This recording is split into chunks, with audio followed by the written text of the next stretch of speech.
ces discussions-là. Aujourd'hui, je voudrais vous inviter à poser des questions et à essayer de faire ça le plus interactif possible. Je vais être bien honnête, la présentation était axée d'abord et avant tout aux gestionnaires de bâtiments. Je vois qu'il y en a peu ici, puis il y a beaucoup d'organismes de développement régional. Donc, n'hésitez pas à poser des questions là, parce que je sais qu'il y a des slides que j'ai mis qui étaient destinés à un autre public. Puis finalement, ben, vous êtes là, puis je suis vraiment content que tout le monde soit là. Il y en a quelques-uns que je connais là-dedans. Il y en a, par exemple, Jean-Pierre, j'avais parlé à ta prédécesseur, je crois, il n'y a pas si longtemps. On ne s'était pas parlé encore, donc content de pouvoir se voir. Mais voilà, donc ben, moi, je suis vraiment content d'être là aujourd'hui.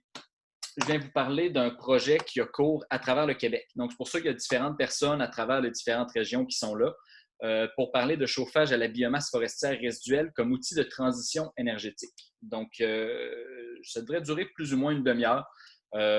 Posez vos questions quand vous en avez. Il n'y a vraiment aucun problème, même si c'est apprécié si vous les posez pendant que c'est de circonstances.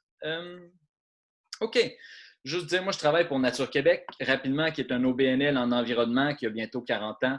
On fait des projets qui touchent autant la protection de la biodiversité que l'amélioration des pratiques forestières, l'énergie, le climat. Ça fait une dizaine d'années qu'on est vraiment un acteur important dans la filière du chauffage à la biomasse forestière. Nous, on a décidé que par rapport à d'autres organismes en environnement qui suivent, qui sont derrière, qui disent non, il ne faudrait pas faire comme ça. Nous, on a vu que le chauffage à la biomasse forestière résiduelle, ça avait un potentiel vraiment intéressant pour réduire les GES. Donc, on s'est dit, on va prendre la tête de ça, puis on va faire en sorte que ça aille dans cette direction-là. Je suis aussi coordonnateur de Vision Biomasse Québec, qui est un regroupement de 25 organisations de tous les milieux. Donc, voici un peu la liste des gens. Donc, autant les gens du milieu environnemental que, par exemple, Fondation, qui est là du milieu des affaires. On a beaucoup de vendeurs d'équipements, de vendeurs de biomasse. On a, par exemple, RN-CRE, qui est le regroupement national des CRE. On a l'UPA qui est là-dedans. Bref, on va vraiment toucher à tous les acteurs de la filière. On a la Fédération des producteurs forestiers. Il y a quelqu'un qui était l'Association des producteurs forestiers, là, je ne me rappelle plus qui, mais on représente vraiment tous ceux qui ont des intérêts là-dedans. Donc, notre objectif Vision Biomasse, c'est de faire la promotion de cette énergie-là verte, puis d'essayer de faire en sorte que ça lève au Québec, puis qu'ensemble, on ait des beaux projets qui lèvent. Donc, aujourd'hui, ma présentation, j'ai trois petites parties. Là. La première, c'est vraiment pour dire c'est quoi la biomasse, qu'on ait toute une base commune. Généralement, les gens connaissent plus ou moins ça. Ensuite, je vais donner quelques exemples de projets qui ont réussi. Puis je vais parler un petit peu de la situation gaspésienne. Donc, qu'est-ce qu'il y en a en Gaspésie? Quelles sont les particularités? Puis finalement, je vais finir avec vraiment c'est quoi l'accompagnement qu'on offre. Donc, nous, on offre un accompagnement qui est gratuit aux gens qui voudraient se convertir vers la biomasse. Donc, voilà. OK. Alors, quand on parle de biomasse forestière résiduelle, de quoi est-ce qu'il est question? Il y a différentes. Nous, le mot résiduel est vraiment important. Là. On n'a pas en tête de commencer à couper des forêts pour les brûler. Ce serait un non-sens, autant économiquement parlant que pour l'environnement. Donc, nous, on parle vraiment de résiduel, que ce soit de première transformation. Donc, comme l'image en haut à gauche, vous pouvez voir, dans le fond, les cimes des arbres, les branches qui sont trop petites, qui sont habituellement laissées sur le terrain dans les opérations forestières. On peut les prendre pour en faire de la biomasse, pour de la bioénergie, les brûler. On peut parler aussi de résidus de scierie, par exemple. En Gaspésie, c'est une des grandes sources en ce moment. Il y a des écorces qui peuvent être sur le marché, il y a des copeaux qui peuvent être là aussi. Il y a différentes choses. OK, super. Je vois qu'il y a des choses dans la conversation. Excellent. Donc, c'est ça. Ça peut être des résidus de deuxième, troisième transformation. Ça peut être des résidus post-consommation aussi. Par exemple, l'image en bas à gauche, c'est sûr que dans ce cas-là, c'est très contaminé. Donc, idéalement, ce n'est pas ce genre de biomasse-là qu'on utilise parce que ça fait en sorte qu'on peut juste utiliser de la biomasse contaminée dans des grosses installations avec des filtres particuliers. Donc, généralement, là, on va parler plus de résidus de CRD, là, construction, rénovation, démolition, quand on va être propre. Soit pour les gros projets, on a quelqu'un de la cimenterie mécaniste, ben, c'est sûr que quand on a des gros projets comme ça, c'est une possibilité d'utiliser effectivement du bois de CRD qui pourrait être contaminé. La biomasse se présente généralement sous deux formes. Donc, en haut à droite, vous pouvez voir ce qu'on appelle des plaquettes. En gros, c'est des copeaux, mais avec du bois qui va être non écorcé. Donc, il va y avoir plus d'écorce. On va se permettre qu'ils soient un petit peu plus sales. Idéalement, il n'y a pas trop de terre ou rien au travers, mais ça peut être un peu plus sale que, par exemple, les copeaux qui sont utilisés pour les pâtes et papiers. Puis en bas à droite, ça va être des granules de bois. Donc, des granules de bois, c'est du bois qui est compressé. C'est uniquement du bois qui passe dans un moule à grosse chaleur puis qui prend en pain ensemble. Donc, il n'y a pas de colle, il n'y a aucun additif là-dedans. C'est vraiment 100% du bois. OK, donc pourquoi privilégier cette source d'énergie? Rapidement, c'est une ressource qui est renouvelable. Donc, au Québec, avec la foresterie qu'on fait, utiliser les résidus d'une forêt qui va repousser de toute façon, ça a quelque chose qui est intéressant pour atténuer les changements climatiques si on remplace des combustibles fossiles. L'objectif, c'est sûr, c'est pas de remplacer de l'électricité, c'est vraiment de focusser sur les combustibles fossiles, que ce soit le mazout principalement, mais aussi le propane, dans d'autres régions, même du gaz naturel. Donc, il y a vraiment différents. On veut remplacer les combustibles fossiles. Pourquoi? Parce qu'un arbre, ça prend 50 ans, 60 ans, ça repousse. Des combustibles fossiles, c'est un ordre de temps qui est géologique. Ça prend des millions d'années avant de pouvoir se refaire. Donc, c'est la grosse différence. Ça va aussi favoriser l'économie régionale, les boucles d'économie circulaire, donc utiliser les résidus de l'un pour alimenter l'autre, qui lui, il y a moyen de faire des belles boucles comme ça dans les régions.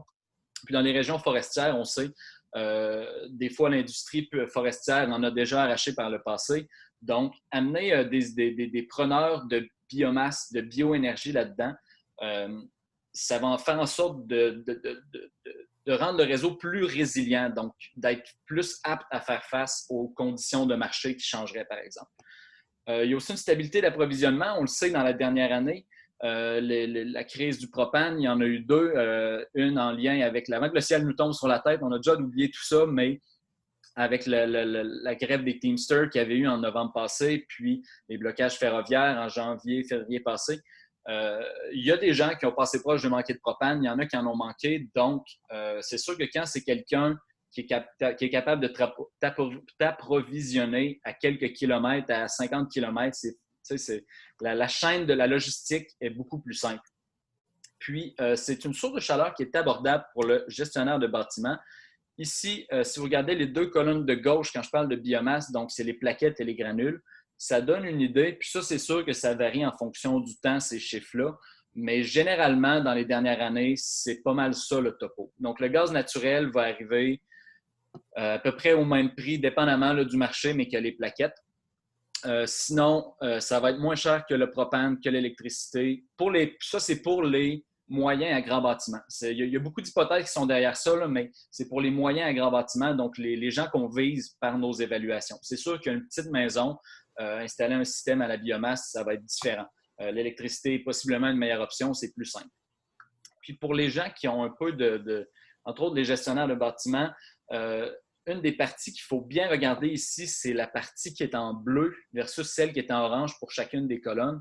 Donc, vous pouvez voir que pour la biomasse, l'investissement initial est beaucoup plus grand. Dans ce cas-ci, il est étalé sur la durée de vie de la chaudière. Mais sur le coût, il faut mettre plus d'argent. Donc, ça demande une vision à plus long terme pour être capable de dire, OK, je vais avoir des économies. Quelle est ma période de retour sur l'investissement?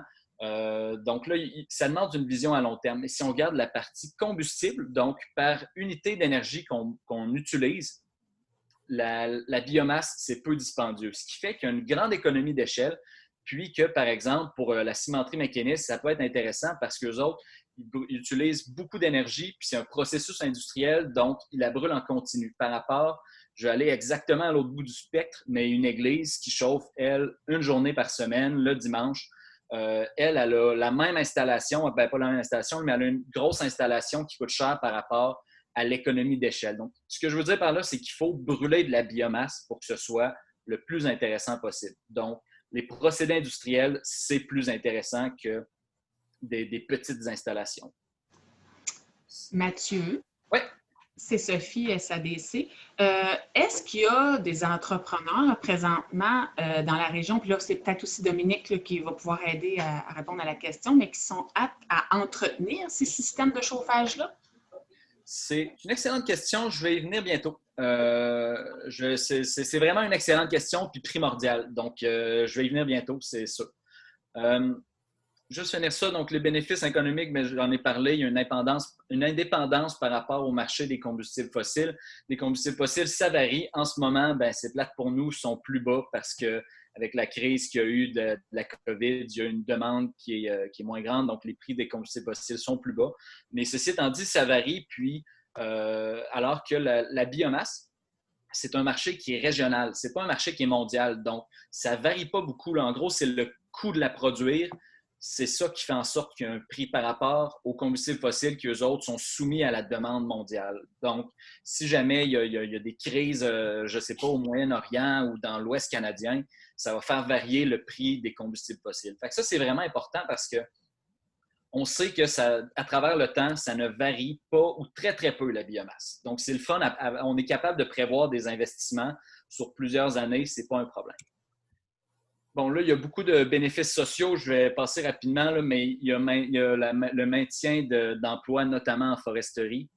La création aussi, c'est sûr que c'est moins un argument. En région, par contre, en Gaspésie, ça peut être un argument qui est intéressant, là, la création d'emplois. Il y a une meilleure sécurité énergétique. Bon, j'en ai parlé un petit peu.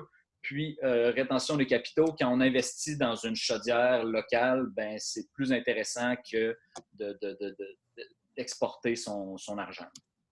D'un point de vue environnemental, comme j'en ai parlé, c'est une ressource qui est renouvelable, qui est locale. Donc, il y a moins d'émissions qui sont liées au transport. Il y a moins d'émissions en général que les combustibles fossiles. Je vais passer vite aussi là-dessus là, pour le bien d'aujourd'hui. Je vais focuser sur le pratico-pratique.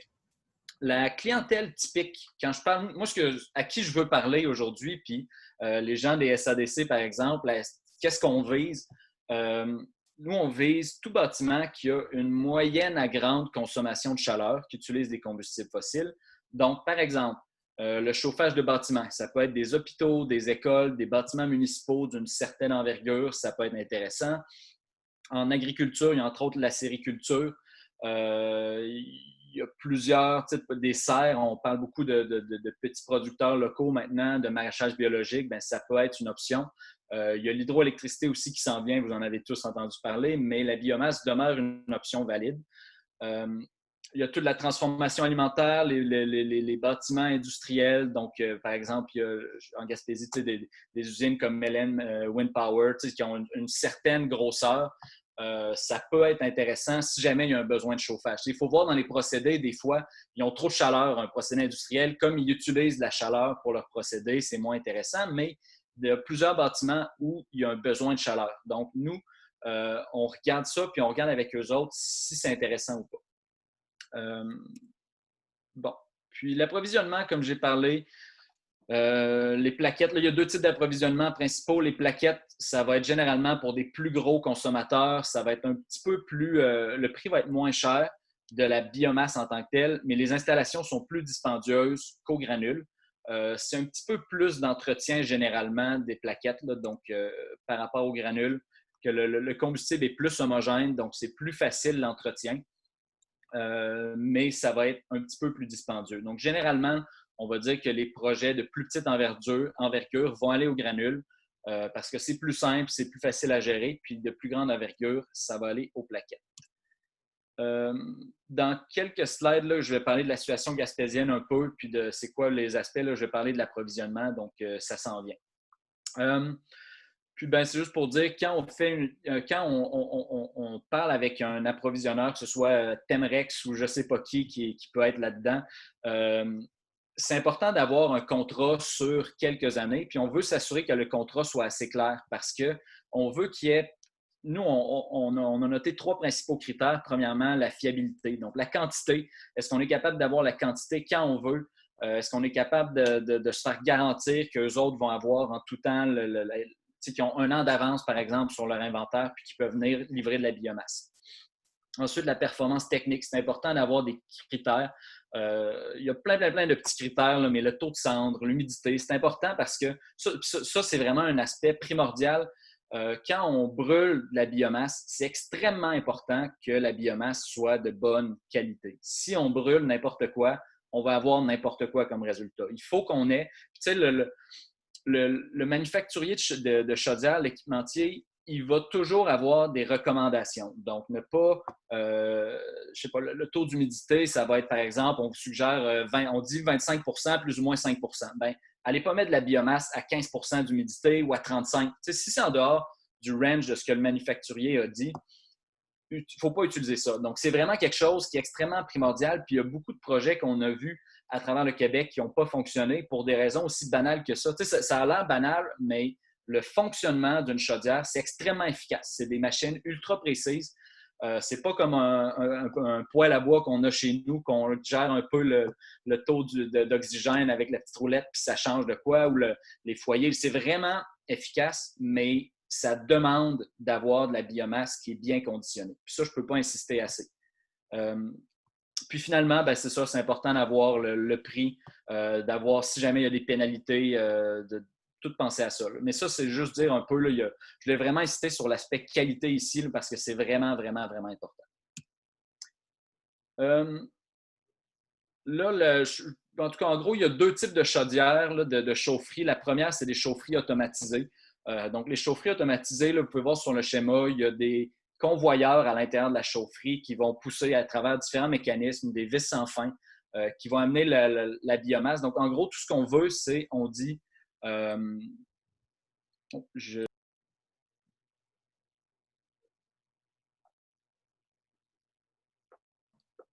Oh, Mathieu, tu es en mode mute.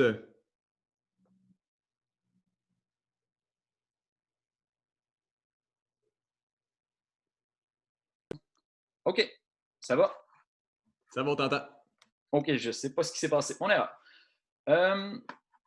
Les joies des conférences virtuelles. Par ailleurs, Mathieu, on a une question de Cornelia. Ouais. Je ne sais pas si tu l'as vu. Oui, c'est ça. En fait, c'est ce que je commençais à expliquer en parlant à personne, en me parlant.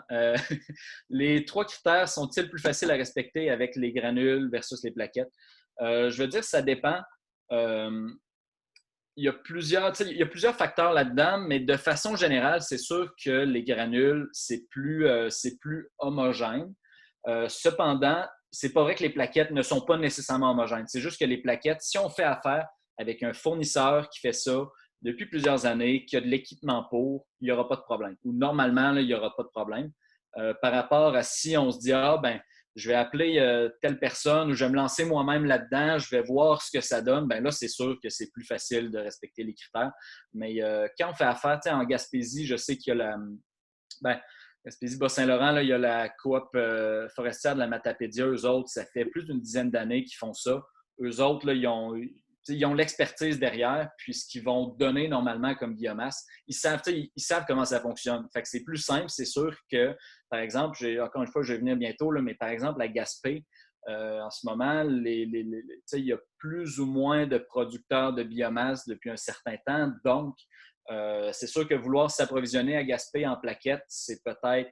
Il y a plus de démarchage à faire. Mais l'expertise, elle est disponible. Puis, pour un certain projet d'une certaine ampleur, il y aurait moyen de faire venir une expertise technique puis de trouver des contrôles. Fait que c'est pas impossible. Puis la réponse, ça va être oui et non, ça dépend de la situation. Donc, c'est juste dire, c'est ça, la chaufferie automatisée, la façon dont ça fonctionne, là, tu mets un thermostat, tu pèses sur le piton, puis tu dis, je vais avoir telle température, puis la chaufferie va se gérer toute seule. Elle va gérer la quantité de biomasse qui rentre. C'est sûr, ça, c'est quand on a, encore une fois, un bon combustible, quand on a une chaufferie qui a été bien conçue, quand on a un beau système. C'est simple, on pèse sur le piton, puis on a la température qu'on veut. Dans certains cas, si la biomasse est trop humide, il va en pousser de la biomasse là, si elle est humide, elle n'arrivera pas à chauffer comme il faut. Dans certains cas, la conception, on a déjà vu des systèmes qui ont été bâclés à la conception. Puis, il y avait des coudes, puis ça en bon québécois, là, ça jammait dans le coude. Là. La biomasse, l'angle était trop élevé, puis c'était pas capable de monter suffisamment. C'est sûr que quand on a des problèmes comme ça, il y a plus d'entretien à faire. Mais normalement, un système qui est bien monté avec quelqu'un qui connaît ça, une firme de génie conseil qui connaît ça, c'est pas compliqué. Par rapport à, puis là, question d'entretien de la chaudière, bon, c'est juste donner une idée un petit peu de quoi ça peut ressembler pour une chaudière de 500 kW, qui est quand même une certaine grosseur, là, pour ceux qui connaissent un peu l'ordre de grandeur. C'est un gros bâtiment. Euh, Ce qu'on me dit généralement, c'est qu'il y a beaucoup d'entretien là-dedans que l'entretien annuel, peu importe que ce soit à la biomasse ou au mazout, il y a un entretien annuel à faire pour les chaufferies d'une certaine grosseur. C'est plus d'entretien, je ne mentirai pas, là, c'est plus d'entretien. Il faut par exemple aller voir, vider les cendres, regarder un peu. Normalement, des cendres qui proviennent d'une chaufferie à la biomasse, ça va être gris, ça va être uniquement une fine poussière. C'est sûr que si on voit qu'il y a par exemple des charbons, là, des morceaux noirs au travers, on sait qu'il y a un problème avec la combustion. Ce n'est pas optimal. Puis là, il faut se poser la question. Mais tu sais, de façon générale, moi, ce qu'on me dit avec les gens qui font ça, c'est que ça va bien. Dans certains cas, c'est sûr que, puis ça, c'est une des particularités de la Gaspésie, d'un point de vue d'expertise technique, là, pour répondre, je pense que c'était Sophie de la SADC, je crois, la question. D'un point de vue de l'expertise technique par rapport à ça, il y en a peut-être, je veux dire, il y en a moins que dans d'autres régions. Puis, bon, c'est sûr que ça peut être problématique. Cependant, il y a quand même, à travers le système de contrôle, comme j'ai dit, tout est automatisé. Puis, on est capable d'avoir sur un téléphone intelligent, il y a des applications qui existent qui disent OK, telle affaire, j'ai une alerte, OK, qu'est-ce qui se passe? On va régler tel paramètre. Puis, il y a moyen de faire une maintenance à distance. Donc, la personne qui a vendu la chaudière, normalement, est capable d'avoir ça aussi, d'avoir accès, de dire ah, ben OK, toi, il y a telle affaire. Donc, je veux dire que c'est clairement, puis je ne mentirais pas, c'est clairement un point à faire attention par rapport à une région comme la Gaspésie. Puis, tu sais, je dis la même chose avec la Côte-Nord. C'est sûr qu'il faut faire attention à ce point-là. Mais je ne crois pas du tout que c'est insurmontable. Puis, je vais dire aussi, il y a un autre point qui est peut-être pour un petit projet. Tu sais, je ne sais pas, là, encore une fois, je vais parler de l'exemple d'une église qui déciderait de se chauffer tout seul à la biomasse. C'est dur de faire venir quelqu'un d'une autre région, une expertise. Tu sais, je sais qu'au Bas-Saint-Laurent, il y a de l'expertise qui est là, par exemple. Mais ça va coûter cher les faire venir pour le genre de système. Cependant, c'est un système d'une certaine ampleur, donc un moyen, un grosse chaufferie. Là, il y a moyen de faire venir et de dire, regarde, ça ne dérange pas par rapport au coût total, mais ça dépend un peu de la capacité c'est ça, la capacité à payer de l'installation. Fait que ça, j'en parle de façon très honnête avec vous parce que c'est vraiment un point qui est important. Le service après-vente. Nous, notre accompagnement peut aider à aller en tout cas, puis là, j'ai comme un conflit d'intérêts. Je ne peux pas vous dire, je ne peux pas dire à un gestionnaire de bâtiment, aller vers tel entrepreneur, aller vers tel service de génie conseil, ça va être les meilleurs parce qu'évidemment, je ne peux pas faire ça. Cependant, on peut vous dire, ben regardez, ceux-là, ils ont telle expertise, ils ont tel projet, appelez qui vous voulez. Puis, on va aider dans le démarchage, puis à voir qui peut avoir une crédibilité. Puis, il y en a dans d'autres régions qui ont fait affaire avec des gens à plusieurs heures de route, puis ça a bien marché dans certains cas. D'autres, ça a moins bien marché. Puis, on est là pour aider dans ce genre de démarchage-là. Donc, j'y arrive un peu à qu'est-ce qu'on offre comme accompagnement. Parce que Mathieu, donc, juste pour compléter ce que tu viens de dire, c'est ce que tu offres un peu comme accompagnement, c'est un peu si nous, je parle de tout le monde, les participants aujourd'hui au déjeuner, si on voit un besoin sur le terrain à Gaspésie, c'est que toi, tu peux aller évaluer certains aspects par rapport à l'approvisionnement puis par rapport justement aux fournisseurs. Donc, ça, c'est intéressant. Je sais que tu vas venir dans ta présentation à ça. Oui, je deviens long sur la première partie, finalement. On y arrive. Donc, c'est juste dire aussi un petit mot par rapport à la chaufferie manuelle donc à chargement manuel. Donc, tu sais, il y a tout le système automatisé, mais dans certains cas, il y a des chaufferies que tu mets ta biomasse toi-même. Dans certains cas, c'est une bonne option. Des propriétaires, par exemple, forestiers qui auraient accès à de la biomasse à des pitons de 4 pieds, là, il y a moyen de mettre ça là-dedans. C'est des systèmes qui fonctionnent bien, qui sont relatifs. Il y a beaucoup de systèmes, puis c'est rendu technologique de nos jours. Encore une fois, on peut voir changer certains critères sur une application. Donc, ça va bien. Mais nous, c'est sûr qu'on veut s'assurer que les gens, dans le cadre de notre projet, on veut s'assurer que les gens qui décideraient d'aller vers ça parce que c'est plus simple, parce qu'ils ont de l'approvisionnement, parce que peu importe, c'est quand même une charge de travail supplémentaire, là. Donc, il faut que les gens comprennent ce que c'est. Mais c'est sûr que, par exemple, une entreprise qui a un loader qui déjà doit gérer des résidus de bois, tant qu'à les amener dans une pile, c'est pas plus compliqué. 2 fois par jour, aller les amener avec le loader dans une chaufferie manuelle. Donc, dans certains cas, ça peut être intéressant, mais notre objectif est quand même de bien aiguiller là-dedans. Là, je vais donner quelques exemples. Je vois que je suis plus long que je pensais. Bon, je vais dire ça même en première des choses. Là, il y a les exemples que je vais donner. Il n'y en a pas beaucoup en Gaspésie. Puis, c'est pas pour rien parce qu'on essaie de développer cette filière-là en Gaspésie. En ce moment, on a une entreprise avec laquelle on est en démarchage. Elle a fait une demande de subvention auprès de Tech. Là, j'ai reçu hier, j'ai vu qu'elle avait reçu les résultats. Donc, il y a du démarchage qui se fait en ce moment. On aide là-dedans. On essaie de créer un momentum un peu pour la région parce que c'est un peu la question de l'œuf ou la poule. Il nous faut de la bonne biomasse pour s'assurer que la chaufferie va bien, mais il n'y a personne qui va en offrir si de l'autre bord, il n'y a pas quelqu'un qui l'achète. Donc, toute la situation gaspésienne est un peu par rapport à ça. Puis c'est sûr que quand on va avoir 1, 2 beaux projets, ça va être facile de greffer d'autres projets après ça à ces projets-là. Donc, juste ça, c'est un beau petit exemple. Là. Je vais passer vite sur les exemples, mais je trouve intéressant. Ça, c'est dans Chaudière-Appalaches, une petite ferme maraîchère biologique. Ce que je trouve intéressant de leur projet, c'est qu'eux autres, ils passent vraiment, il y a toutes les étapes, là, on voit toutes les étapes du cheminement. Donc, eux autres, ils ont une petite terre, par exemple, où en ce moment, ils laissent de la biomasse, mais là, ils voudraient s'acheter un chipper parce qu'ils ont la chaudière. Fait que là, ils voudraient chipper leur biomasse. Donc, ça, c'est des exemples. C'est des gros bouts de bois là, qui sont laissés sur le terrain. Quand ils font des coupes forestières. Donc, ça, c'est leur réserve. Donc, dans leur cas, c'est relativement simple. C'est un petit système. Donc, ils chippent le bois. Dans ce cas-ci, c'était des palettes qu'ils ont mis en copeaux, puis qui font sécher, puis qui laissent un certain temps là-dedans. Donc, ça va bien. Puis après ça, finalement, ça s'en va. C'est une serre. Ils ont une centaine de paniers biologiques. Donc, c'est un beau petit projet où on voit que la démarche a du sens du début à la fin. Ils produisent la biomasse qui serait laissée sur le terrain sinon. Ils sont capables de la transformer eux-mêmes, puis ils l'utilisent dans leur système pour différents usages. Donc, agrandir la saison de croissance. En été, même, ils chauffent. Ça, c'est fou. Là, ils chauffent en été pour diminuer les risques de maladie parce que c'est plus sec comme air. Donc, ils ouvrent les trappes finalement, puis ils chauffent. Puis toutes les serres, ça fonctionne comme ça. Bien, beaucoup de serres qui ont des systèmes de chauffage vont l'utiliser en plein été.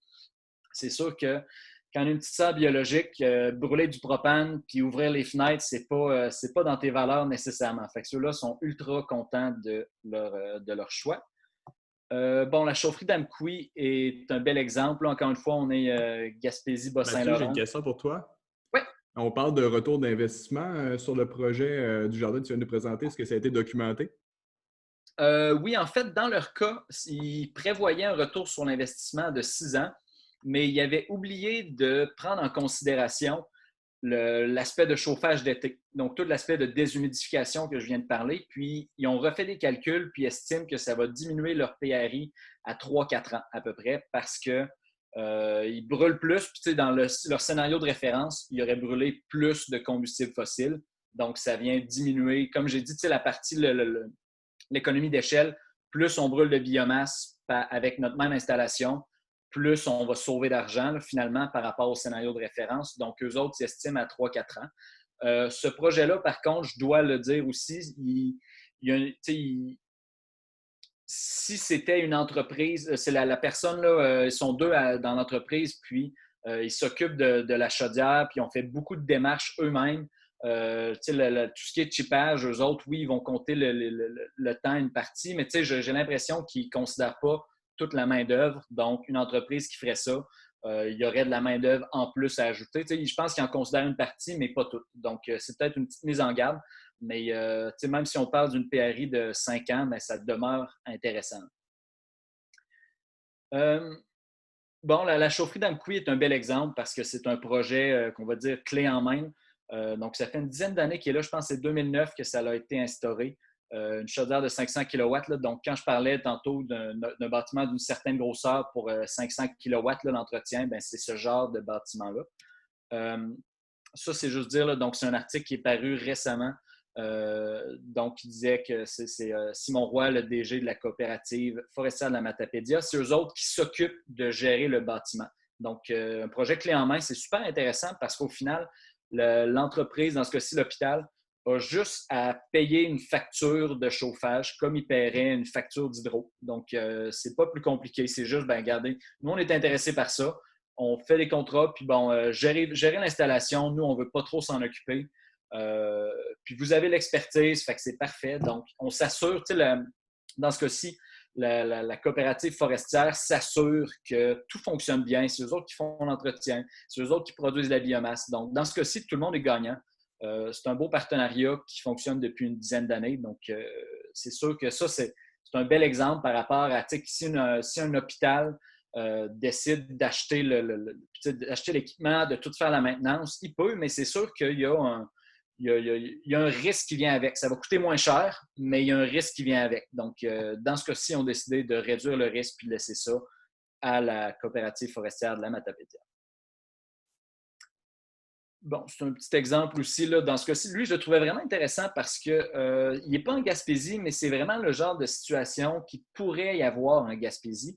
Eux autres, ils achètent des écorces, donc d'une scierie à proximité. Les écorces, c'est un produit qui, en ce moment, souvent, les scieries vont le brûler eux-mêmes pour produire de la chaleur dans leur processus, mais c'est un produit à faible valeur ajoutée. Donc, ils sont capables d'aller acheter des écorces à un prix qui est relativement bas.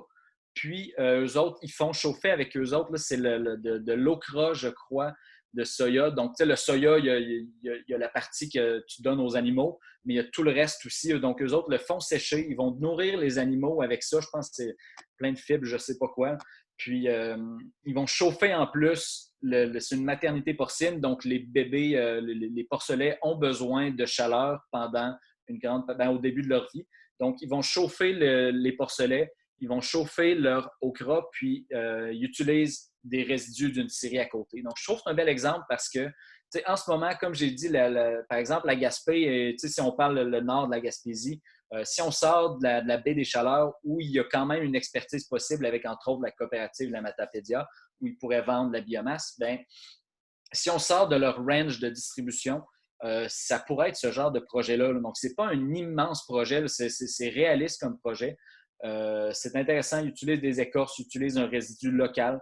Puis voilà, eux autres, ils prévoyaient un PRI sur 3-4 ans, puis PRI étant la période de retour sur investissement. Et dans leur cas aussi que j'ai trouvé, là, eux autres, ils avaient tellement entendu de choses sur la biomasse qu'ils étaient là, ah non, ça va être beaucoup trop d'entretien. Finalement, ils l'ont fait quand même, puis leur constat, c'est que c'est moins d'entretien que ce qu'ils pensaient. Donc, dans leur cas, je pense que je ne me rappelle plus, là, mais ils sont super contents de leur installation. Mathieu, Sophie SADC, est-ce qu'on connaît le PRI de l'hôpital d'Amqui? Je pourrais le fouiller puis vous revenir avec ça. Je me rappelle plus. Des fois, tu l'aurais eu. Non, j'ai des chiffres en tête, mais je ne dirai pas n'importe quoi. Je vais me retenir de dire quelque chose par rapport à ça. Donc, mais je sais que ça a été rentabilisé dans les 10 dernières années, mais plus que ça, c'était à quel moment, je ne me rappelle plus. Bon, ça, c'est un autre exemple. Là, dans ce cas-ci, ce que je trouve intéressant de souligner, c'est qu'eux autres, c'est une coopérative de producteurs de grains qui, eux autres, avaient passé au feu, au propane, puis ont décidé d'aller vers la biomasse parce que c'est plus sécuritaire. Donc, des fois, on a l'impression contraire, c'est du bois, ça va brûler, mais c'est des combustibles fossiles. Là, ça peut brûler aussi. Là, fait que dans ce cas-ci, c'est intéressant. Bon, situation gaspésienne.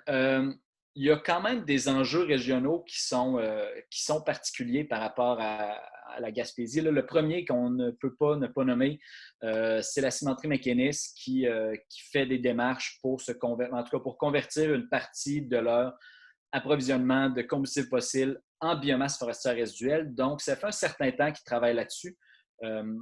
Il y avait Éric Loubert qui aurait peut-être pu venir, il était en vacances finalement, donc lui aurait pu vous parler en long puis en large de toute la question de l'approvisionnement.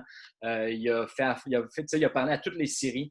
Moi, je sais qu'il y a de l'approvisionnement, puis je lui ai parlé récemment, puis j'ai dit, penses-tu qu'il y a de la biomasse à travers la Gaspésie? Il m'a dit, Mathieu, il n'y a aucun problème, l'approvisionnement, ce n'est pas le problème à travers la Gaspésie. Avec les résidus d'usine uniquement, on serait capable de chauffer pas mal de choses. Même si le projet de la cimenterie arrive, Lui, ce qu'il m'a dit, c'est on a gardé des marges de manœuvre ailleurs. Ce ne sera pas un aspirateur pour toute la région là, qui va tout sucer la biomasse. Là. Donc, lui, ce qu'il me dit, c'est vraiment il y a de la place pour d'autres projets. Donc, je sais que c'est un enjeu que, évidemment, dès qu'on parle à des Gaspésiens, avec raison, il y a cette crainte-là. Mais lui, ce qu'il m'a dit, c'est vraiment il n'y a pas d'enjeu là-dessus. Si vous avez des questions là-dessus, je peux essayer de répondre, mais vraiment, c'est lui l'expert. Donc, si vous êtes intéressé par le sujet, on regardera ça. On a peut-être Mathieu, Pierre aussi, qui est parmi nous du pôle. Je ne sais pas si Pierre, tu avais des informations ou quelque chose à rajouter là-dessus? Peut-être pas non plus? Non, pas nécessairement. Évidemment, on suit le projet de proche, nous, mais on est plus observateur que d'autres choses parce que le projet était déjà en cours avant même que le pôle soit créé. Mais écoute, j'abonde dans le sens de Mathieu. C'est en effet un commentaire qu'Éric a fait à quelques reprises que Mécanis peut être un gros utilisateur, mais il semble-t-il qu'en effet, il y a de la biomasse pour des projets de moindre envergure qui pourraient être disponibles. Si vraiment il y a des craintes, là, je vous référerai Éric là, parce que vraiment, lui va pouvoir vous aider à ce niveau-là. Il a vraiment regardé ça en long et en large. Là. Il y a tous les détails régionaux à ce sujet-là. Il y a tous les chiffres. Il connaît tout. Il connaît tout le paysage, le portrait gaspésien de la biomasse résiduelle. Il y a Lisa Harrison aussi qui est très au courant du dossier. OK. Éric Loubert, il est pour quel organisme? C'est le Service Forêt Énergie, qui est une filiale de la Fédération québécoise des coopératives forestières. Lui, je crois, il est basé, je pense, c'est à Sainte-Anne-des-Monts, Éric. New Richmond. New Richmond, merci. Il est à Maria. Bon. On va sortir son adresse. Donc, voilà. Bon, je vais finir rapidement le topo aussi. C'est sûr qu'il y a le manque de... En Gaspésie, il n'y a plus de papetières, donc il y en a plus ou moins proches, mais dans certains cas, il y a un surplus qu'on appelle les bois de trituration. Là, donc, tous tous les bois qui ne sont pas beaux, qui ne peuvent pas être utilisés pour le sciage, tous les copeaux, les résidus, les sous-produits de transformation. On ne sait pas trop quoi en faire. Donc, oui, il y a des usages qui se créent, mais je pense que dans plusieurs cas, s'il y avait de la biomasse qui se produisait, ce serait les scieries prendraient ça de façon positive. Un exemple là-dedans, c'est je vais venir là, mais à Lac-au-Saumon, GDS a récemment racheté une usine de granules parce que ça leur rassure un sous-produit pour leur... en fait, ça leur assure une vente de leurs sous-produits. Donc, dans leur cas, c'est principalement pour l'exportation, mais ils disent que s'il y a un marché local, ils vont évidemment être ouverts à vendre de façon locale. Donc, ça, c'est le principal approvisionnement en granules que je vois pour la Gaspésie. Pour les plaquettes, donc c'est sûr que, comme je disais, il y a beaucoup de résidus d'usines un peu partout. Il y a la coopérative forestière de Saint-Elzéar aussi, là, donc, qui pourrait desservir la baie des Chaleurs. Ils ont montré un grand intérêt avec la cimenterie Mécanis pour servir d'approvisionnement à la cimenterie, là, finalement. Puis juste finir le troisième point, parce que c'est important, là, mais comme j'ai dit, l'expertise en approvisionnement ne couvre pas l'ensemble du territoire actuellement. C'est sûr que c'est une problématique. Puis je dirais même plus qu'en approvisionnement, c'est aussi l'expertise technique. Comme on en a parlé, là, un petit projet à un endroit, il y a un risque qui est là. Il faut vraiment s'assurer de faire affaire avec quelqu'un qui connaît ça, qu'on sait qu'il est capable de faire du suivi à distance, qui va faire de la formation, parce que sinon, ben, c'est ça. C'est un enjeu pour le territoire. Bon, on arrive à la dernière partie. Donc, un peu pourquoi est-ce que je vous parle de tout ça? C'est bien beau de donner toute l'information, mais après ça, pourquoi je suis là? Donc, on a un projet qui s'appelle le chauffage à la biomasse forestière résiduelle, outil de transition énergétique. Notre objectif, c'est de convertir des systèmes de chauffe qui fonctionnent en ce moment au combustible fossile vers la biomasse forestière résiduelle. Comment on veut faire ça? En offrant un diagnostic gratuit puis un accompagnement gratuit pour les utilisateurs. Le partenaire financier du projet, c'est Transition énergétique Québec. Je devrais peut-être changer le logo par celui du MERN maintenant, mais bon, voilà. En ce moment, pour faire une conversion vers la biomasse, il y a vraiment il y a un programme qui est super intéressant qui s'appelle le programme Biomasse forestière résiduelle qui est géré par TEC. C'est un fonds de 136 millions de dollars. Puis, ça couvre à peu près, ça va couvrir 50 des coûts d'études de faisabilité technico-économique. Puis, ça peut couvrir jusqu'à 50 des coûts d'installation. Là, on ne rentrera pas dans les détails du programme. Il y a différents critères. En gros, là, les critères, pourquoi je dis jusqu'à 50 c'est principalement parce que la quantité de GES est prise en considération. Donc, convertir un système à l'électricité vers la biomasse, ce programme-là ne veut pas le couvrir. Ça veut couvrir le mazout, ça veut couvrir le propane, ça veut couvrir le gaz naturel, les autres usages. Mais si on utilise une énergie verte déjà, se tourner vers la biomasse forestière résiduelle, ce n'est pas l'objectif du programme. Il y a certaines exceptions. Là, si on a un système qui est vraiment vieux, que de toute façon, il faudrait changer, là, on peut prendre pour acquis qu'il irait peut-être vers le mazout. Donc là, en tout cas, c'est des technicalités là, que je veux vraiment éviter ce matin. Il y a aussi, pour les municipalités, je ne sais plus s'il y avait quelqu'un de la municipalité de Gaspé, je ne sais plus s'il est là, mais il y a un fonds qui existe à la FCM qui peut couvrir des dépenses additionnelles. Donc, je pense que c'est un 25 additionnel que ça pourrait aider à couvrir sous certaines conditions. Donc, ça, c'est un fonds qui est vraiment intéressant pour les municipalités. Maintenant, qu'est-ce qu'on offre? Puis là c'est pour les SADC, c'est là que retenez ça pour qu'est-ce qu'on peut offrir pour les entreprises. Je dis entreprises, mais c'est ICI. Là, donc, c'est les entreprises, les OBNL, le secteur institutionnel. Vraiment, un gestionnaire de bâtiment, quelqu'un qui gère du chauffage, qu'est-ce qu'on peut leur offrir, peu importe d'où il vient. Premièrement, c'est un diagnostic gratuit du potentiel de conversion à la biomasse. Donc, ce qu'on dit, c'est envoyez-nous vos factures d'électricité, de mazout. Idéalement, c'est les 3 dernières années, parce que chaque hiver varie un petit peu, mais envoyez-nous des factures de consommation. Puis, on va vous dire rapidement c'est quoi, est-ce que votre projet est intéressant ou pas. Le résultat, en gros, c'est quelque chose comme ça. On estime c'est quoi la puissance qui est utilisée, combien ça coûte en ce moment, combien ça coûterait à la biomasse, c'est quoi les économies qu'on pourrait avoir annuellement. Ensuite, on estime, OK, dans votre cas, vous auriez besoin de telle grosseur. 190 kW comme chaudière, ce serait la grosseur idéale. Votre combustible, est-ce qu'on irait plus pour les plaquettes, les granules? C'est sûr que dans certains cas, on va recommander l'un ou l'autre selon la disponibilité, mais dans d'autres cas, ça va être selon l'aspect technique, d'un point de vue économique, lequel est le plus intéressant. Puis, on estime la subvention, donc la réduction des GES, puis la subvention.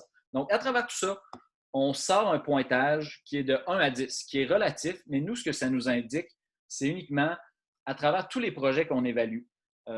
Si un projet qui est à 1, donc la période de retour sur l'investissement est, je veux dire, de plus de 20 ans, on passe à un autre appel. Si la personne veut vraiment, vraiment, vraiment la biomasse, ben, c'est correct, on peut l'accompagner quand même, mais c'est important que la personne comprenne que il y a des enjeux derrière ça. C'est important que la personne comprenne. Mais nous, par exemple, ce projet-là, l'exemple qui est à 6,5 sur 10, nous, on dit, 6,5, c'est quand même intéressant. Je pense dans ce cas-ci, la PRI était de 5 ans, je ne sais pas. Donc, il y a une logique d'aller avec ce projet-là de l'avant. Donc, on va parler au gestionnaire de bâtiment, puis on va aller à la deuxième étape, qui est la rencontre avec les utilisateurs potentiels de biomasse, puis une visite des installations. En ce moment, on irait probablement plus vers une visite virtuelle, malheureusement, mais c'est ça, avec la COVID, on pense que ce serait l'idéal. Dans certains cas, il y aurait moyen quand même d'aller sur place, éventuellement passer la zone rouge. C'est sûr, nous, on est dans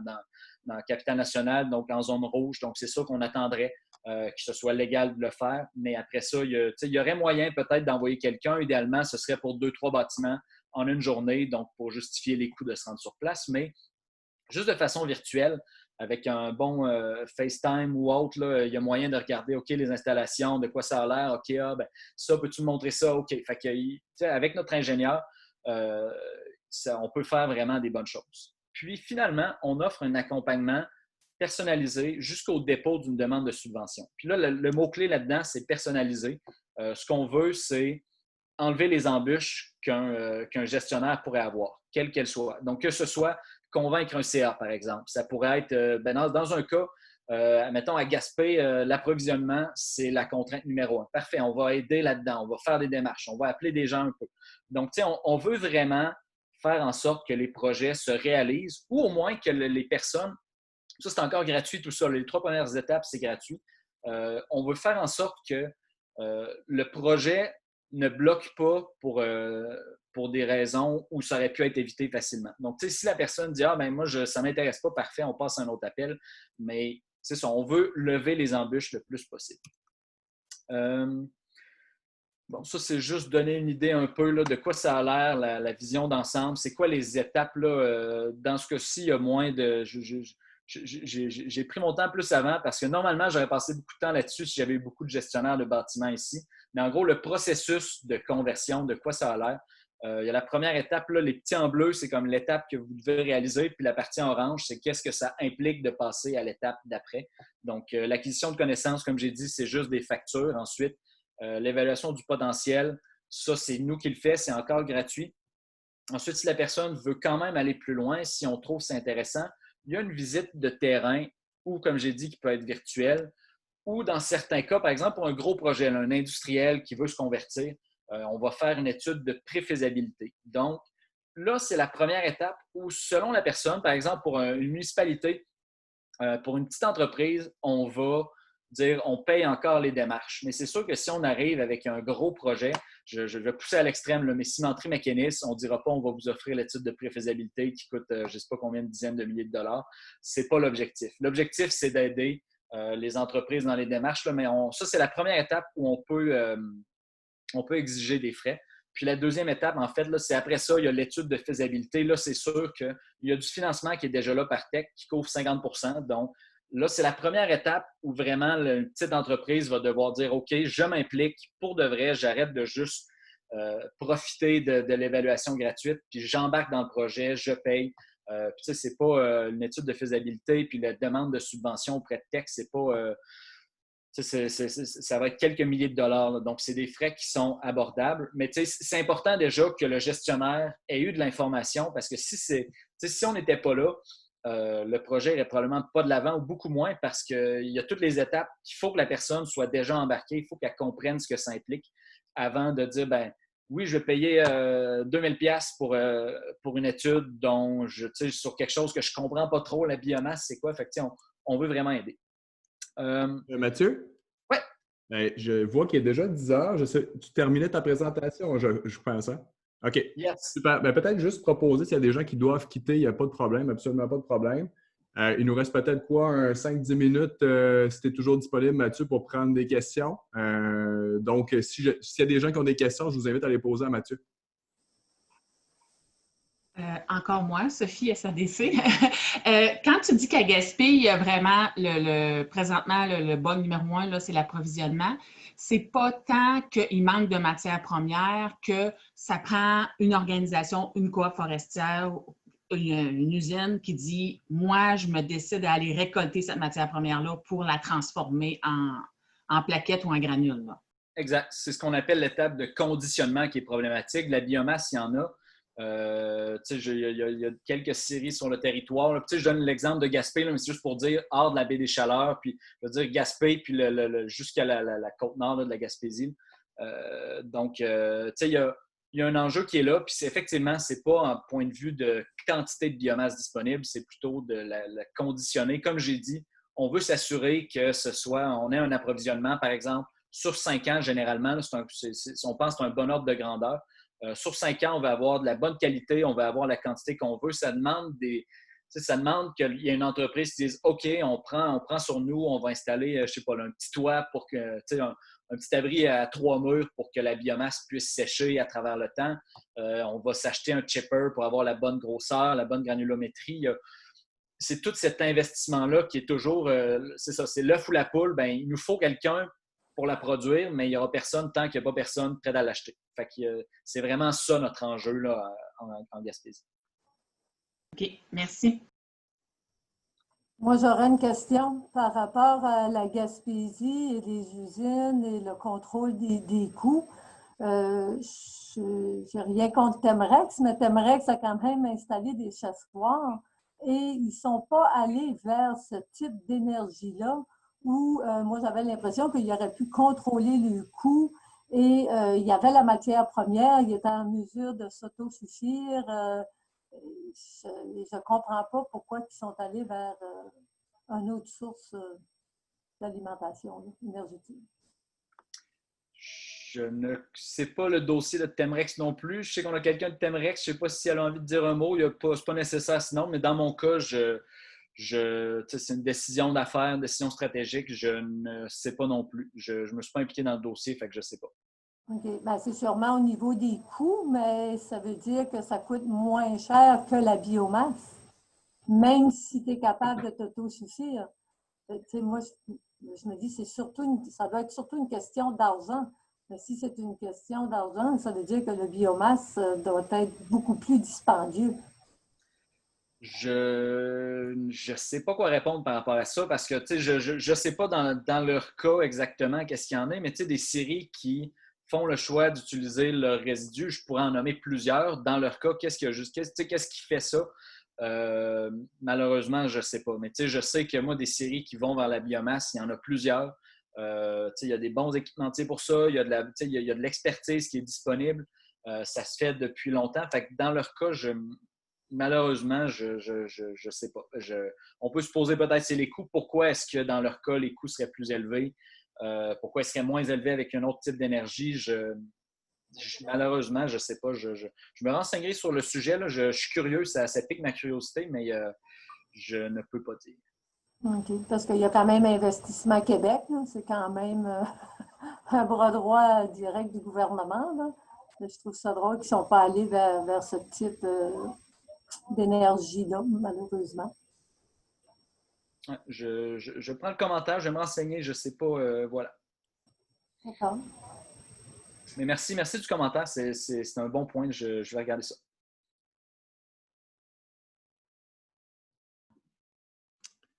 Donc, merci Mathieu. Merci vraiment beaucoup d'avoir pris le temps de présenter. Mais je pense qu'on peut retenir aussi, c'est que si sur le terrain, on entend parler peut-être dans la région de projets où si on a des questions en lien avec la biomasse, c'est ça que je trouvais intéressant avec ta présentation, Mathieu, c'est qu'on peut se référer à toi, on peut communiquer. Est-ce qu'on avait la question de Dave de la SADC de Gaspé? Est-ce que ta présentation peut être disponible aux gens qui ont assisté aujourd'hui? Oui, absolument. Excellent. Donc, moi, je peux m'occuper de transférer l'information à tout le monde. Dernière chance, est-ce qu'il y en a d'autres qui voulaient poser des questions à Mathieu avant de se laisser sur le mot de la fin? Je ne vois pas de mots, je ne vois pas de main levée. Donc, un gros merci, Mathieu. Est-ce que Philippe, je vois ton micro est ouvert, tu veux prendre la parole? Oui, je voulais savoir si Mathieu, tu pourrais nous partager un genre de two-pager ou un pager avec l'offre des services, des services que tu viens de nous présenter pour que nous, on transfère ces documents-là aux entreprises de la région. Oui, on a un petit dépliant là, que je pourrais transmettre peut-être à Dominique. C'est peut-être le plus simple. Puis Dominique, tu l'envoies après ça aux gens intéressés. Oui, excellent. Je m'occupe de ça. Moi, peut-être mon take-away message, là, ça serait vraiment ce qu'on offre là, c'est vraiment gratuit. Ça n'engage à rien. Nous, tout ce qu'on veut, c'est que les gens aient de l'information en main. Puis, les gestionnaires de bâtiments qui puissent prendre une décision éclairée. On leur dit toujours, allez faire, faites, j'ai utilisé une expression à la mode, faites vos propres recherches, regardez d'un point de vue des autres subventions disponibles, regardez ce que vous voulez. Puis nous, c'est un outil qu'on offre. Puis après ça, ça n'engage à rien. Puis dans le pire des cas, on vous dit, ben non, la PRI n'est pas bonne. Allez voir ailleurs. Il y a d'autres programmes de tech, allez voir ailleurs. Puis, il n'y a aucun problème à dire ça. Là. Nous, ce qu'on veut vraiment, c'est que les projets qui aillent de l'avant fonctionnent. On veut que ce soit des beaux projets, des belles vitrines régionales, puis que les gens soient fiers de ces projets-là. Fait que, on fait en sorte, vraiment, on aide à ça. Puis, c'est ça, on n'a vraiment pas de... Moi, je ne suis pas un vendeur, je ne suis pas un peddler, je ne suis pas là pour dire va vers la biomasse, achète ma chaudière, vraiment pas. Là. Moi, ce que je veux, c'est que les projets qui aillent de l'avant fonctionnent. Fait que, n'hésitez pas à transmettre l'offre de service, puis après ça, les gens, c'est à eux qui prennent leur propre décision, puis nous, il n'y a aucun problème, là, mais voilà, c'est peut-être mon n'hésitez pas à faire affaire avec en tout cas, faire affaire, profiter du diagnostic gratuit, puis après ça, ben voilà. Excellent. Ben, merci Mathieu de t'être rendu disponible aujourd'hui à partir de chez toi pour nous donner la présentation d'aujourd'hui. Si jamais vous avez des questions que vous n'avez pas posées en direct, vous pouvez toujours me les adresser. Je pourrais les transférer à Mathieu par la suite. Bonjour tout le monde. Je vous souhaite une bonne journée. Puis à notre prochain déjeuner virtuel, je vous inviterai également. Merci beaucoup d'avoir été là. Merci Dominique. Salut, bonne journée. Merci à tous. Bye bye.